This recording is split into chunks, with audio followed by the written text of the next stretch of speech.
Hello and welcome back to another episode of Nick Tiffany's Movie Reviews, coming at you online and in print format at nicktiffany.com, in audio format wherever you get your podcasts, and in video on YouTube, TikTok, Instagram, Reels, pretty much anywhere you have social media, you can find us. Today, we're talking about a movie that I'm sure many of you have seen at least a trailer for. I'm sure you've seen pictures, snippets, clips.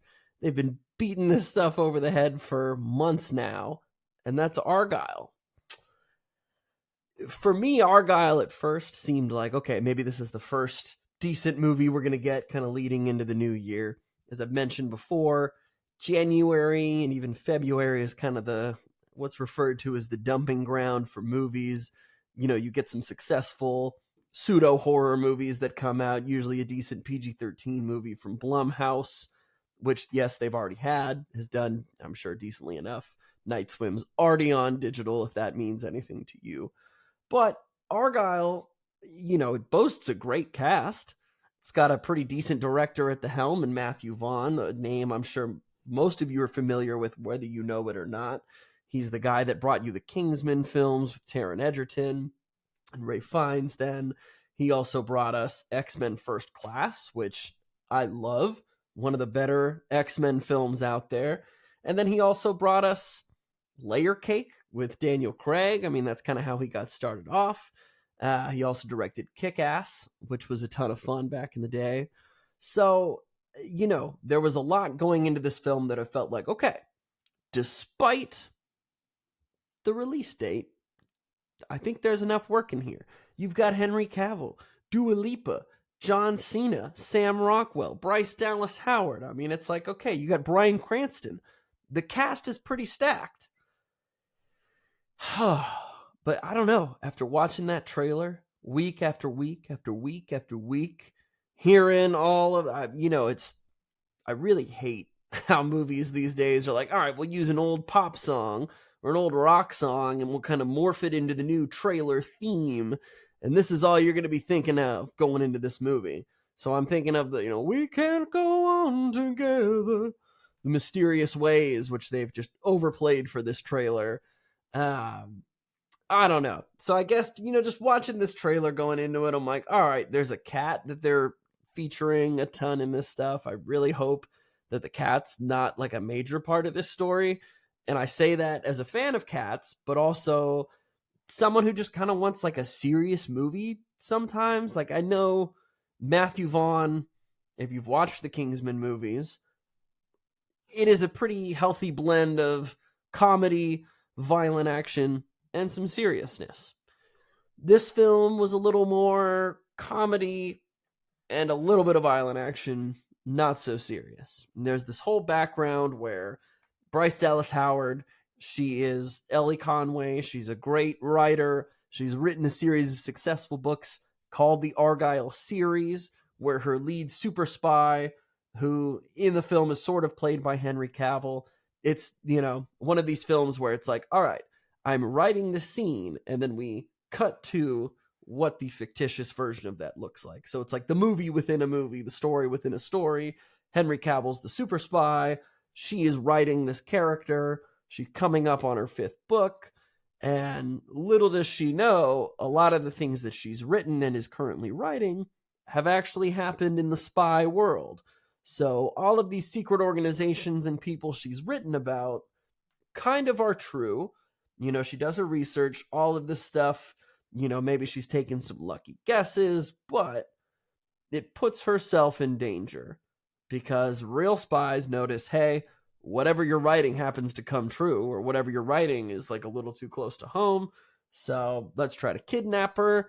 Intro Sam Rockwell as the real life version of Argylle. Not necessarily the real life version, but Bryce Dallas Howard's character has trouble distinguishing between like, oh, well, in my head, spy looks like Henry Cavill.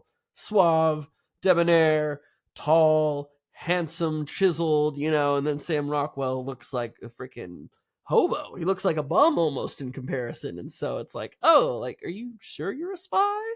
Are you sure? And I guess he is, because he saves her life, and it just starts this whole thread of, okay, well, there really is a secret organization. They want to kidnap you, yada, yada, yada. I don't know. I was hoping this film would be interesting. Dua Lipa and Henry Cavill had me from the beginning. I mean, the trailer, even if I knew that they were the fictitious characters being written about, maybe I was hoping there'd be some like 20-30 minute grand cinematic intro laying down all the plot details, and then we get to the real world. It's maybe about 5 or 10 minutes of Henry Cavill. He's kind of spliced here and there through the story as she's trying to decipher what's real and what's not. Honestly, feels like kind of a waste of the talent there. Not that BDH and Sam Rockwell aren't great, because they do have really good chemistry together, but all the serious, interesting, sexy spy stuff is really all at the beginning, and then it's done. And so it's like, okay, all right, we're moving into the real world. Not that there aren't great scenes between Bryce Dallas Howard and Sam Rockwell and Bryan Cranston's involvement, but it just, I don't know, it stays goofy and light enough that you just never feel so invested in it. I just, like, everything interesting we already saw at the beginning, and all of this is just trying to, like, make up for that, maybe, or try to, like, reach that level. And it's like, no, it's funny because, like, she's a writer and now she's got to be a spy, and it's fine. It's fine. I don't know. I watched the movie, and I'm not going to lie, a week later, it hasn't gotten any better in my mind. It's just gotten more forgettable, which just kind of sucks because they sank like $200+ million into this story. Maybe you were one on Twitter who saw the secret reveal, or like 3 years ago, there was news about this film being done, which kind of gives away the plot of the movie. And I don't know. I saw it before I saw the movie, and I had my inclination was that I kind of knew the spoiler watching enough of the trailers. But, who's the real Agent Argylle? That's their whole tagline. Who's the real? Is it the cat? Is the cat Argylle? I just, I don't know. That's where I was kind of like, I know it's not going to be the cat. I hope it's not the cat. But I don't love how much of this cat is in the marketing, because anytime you try to put an animal in a film that's not a dog and a sad story, it's like, all right, we'll throw some CGI in here. There's going to be some silly scenes. And the movie never takes itself serious enough, I thought. And as a comedy, it only kind of works. As an action film, it only kind of works. You could tell that, some have been debating whether this was supposed to be rated R or PG-13. There's not enough language that would have made this rated R.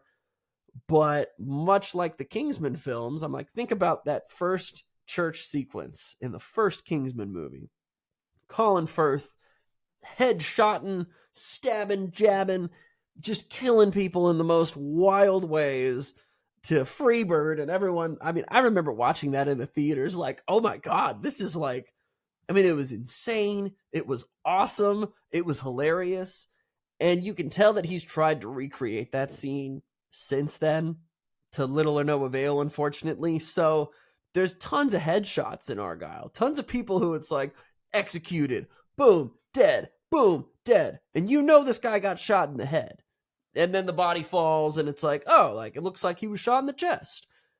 So, talking with other film critic friends and learning a little more about the movie, he was under the impression, Matthew Vaughn, like, that, hey, even if we don't show the blood, we could still show someone getting popped in the head. That's whatever. Oh, so sorry. The MPA was like, no, headshots are still bad. So, no blood is fine. You're good there, but these guys cannot all get shot in the head. So there's this weird side of things where the violence becomes a little more silly as well and exaggerated. And you've got this moment, which if you've seen the trailers, I'm sure you've seen, they're like, what if we just got colorful with cool smoke and colors and flair, and it's all set to some fun music? And I'm like, from the second you got the trailer for this film, from the twisted mind of Matthew Vaughn, I'm thinking of The Suicide Squad by James Gunn, from the delicious, hysterical, horrible mind of James Gunn. I don't love when, like, people lead with that. I don't know. I'm like, it's just, I'm trying to feel edgy. We're going to show you some edgy stuff, like from the twisted mind of that. There was nothing twisted in this movie. It's just their way to maybe get a little more press. I don't know. You think you're the bad boy of Hollywood? Who knows? I did not get that impression at all from this movie. And so doing these fun, colorful, I don't even know what to call it. I think of Harley Quinn, though, in the Suicide Squad, where we're going to have all these rainbows and flowers popping up behind her as she walks and kills people. And it's kind of like, it's artsy for sure. I don't know how well it flows in the movie. It's like, these comic book properties and similar films. I get that you want to show some of the bombastic nature of the comics or some of what makes those comic book panels look so rich and give you this info in the character, but translating it to the screen is a whole other deal. And sometimes it just feels like, all right, we were in a normal movie for 180 minutes, and then for 4 minutes is let me be avant-garde and do this colorful, bright thing because this is a comic property, but this is what it's really like. I just don't know. It didn't work for me. A lot of Argylle just didn't work for me. It felt familiar, kind of felt recycled, didn't try to do enough differently. And it just, I don't know. It just wasn't as funny as I hoped it would be either. I walked out of there feeling like, wow, that's a $200+ million misfire to start the year. And I feel bad for Henry Cavill. I feel bad for, that's a weird one where, Matthew Vaughn on this press tour has been like, oh, Henry Cavill was supposed to be the first James Bond. It was between him and Daniel Craig. And then there was this whole deal where, hey, Henry Cavill and I were going to do a Man of Steel, not necessarily sequel, but we wanted to do a Superman movie for DC. Christopher McQuarrie was going to do a Superman movie with Henry Cavill at DC. DC's just dumb. You got your perfect Superman and now you're rebooting it all. Whatever. 2024, we're going to be better about our DC stuff. But man, this movie just felt like kind of a waste. It's fine. I've seen some people who had a good time, and I'm glad that they did, but Argylle's not going to move your meter at all. It's not bringing anything new to the table. And outside of a few fun bits, you're probably better off waiting until it's on streaming, truthfully. I would hold out till Dune. Unless you want to really go see Lisa Frankenstein this week, which unfortunately I don't think I'm going to have time for. Darn it. Shucks. But I will be going and seeing Dune in IMAX for the reissue. I will be seeing Tenet in IMAX for the reissue. And then at the start of March, we will have Dune 2, which will kick off the movie season. Because even the Coen brother, the Solo brother, his movie coming out in a couple weeks, it's not sounding too hot either. So I just, I don't feel so bad about missing a lot of these films earlier in the year. I don't mind taking care of life outside of this a little bit more, just while the quality starts to build a little bit. So many of these movies that have come out in the last 3 weeks are already on digital. So, I don't know. Grain of salt. This is good catch-up time. Origin is in its 4th week in theaters now, expanding. There's just tons of great stuff that you could go and see. Argylle, I think you can wait. Thanks again for listening, you guys. We've got some great content on the horizon. It's going to be nice to talk about Dune on this platform. It's going to be nice. I never reviewed Tenet at the time, so it's going to be fun to talk about that one because after multiple rewatches, freaking love that movie. Saw it in theaters with like 3 people at the beginning of COVID or at the end of 2020 COVID. October, it was a blurry time, but it's going to be nice to revisit that. So stay tuned for that. You can find NT Movie Reviews on all social media networks, podcast platforms, and on YouTube. Thanks again for listening, you guys, and we'll see you next time.